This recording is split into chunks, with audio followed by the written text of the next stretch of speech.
Magandang araw! Ngayon nga po ay ibigay po natin ang game schedule na magaganap nga sa March 2, 2024 sa PBL All Filipino Conference 2024 Preliminary Round. Kaya syempre guys, bago ang lahat ay huwag niyang pong kalimutan mag-like, comment, and subscribe, and pa-hit the notification bell para lagi po kayong updated sa aking mga bagong gawang video about sa volleyball dito sa Pilipinas. Huwag na po nating patagalin pa, ito na po ang game schedule. March 2, 2024, Saturday, first game 2 p.m.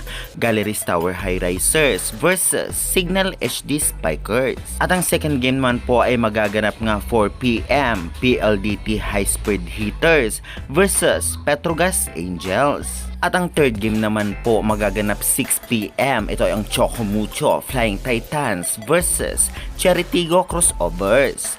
At ang venue po nito guys ay magaganap nga sa Phil Sports Arena. Mapapanood po ninyo ito ng live kung kayo po ay may cable sa One Sports or One Sports Plus.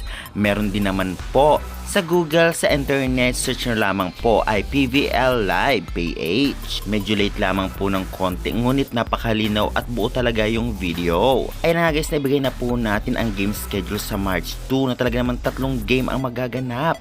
Sa unang game nga ay maghaharap ang Galleries versus Signal. Alam naman natin na medyo malakas ngayon ang Signal na talaga namang mahihirapan ang Galleries kung sakali. Para manalo ang Galleries sa Signal ay kailangan sabayan nila ang matinding opensa, depensa at blockings ng team ng Signal. Kaya naman good luck na lamang sa team na ito. Sunod na bakbakan nga ang Petrogas versus PLDT na alam naman nating dalawang bigating team. Isa rin ito sa most awaited na battle na inaabangan talaga ng fans ng volleyball dahil nga sa lakas ng dalawang team na ito. Kaya good luck na lamang sa both teams, Petrogas at PLDT. At ang last game nga ay maghaharap naman ang Cheritigo Crossovers kalaban nga ang Choco Mucho Flying Titans na talaga namang undefeated pa rin hanggang ngayon. Tiyak maghihiyawan naman at papupuno naman nito ang mismong venue dahil nga sa lakas ng dalawang team na ito. Kaya guys, anong team ang sinusuportahan nyo at gusto nyong manalo? I-comment na yan at huwag kalimutan mag-like and subscribe for more updates.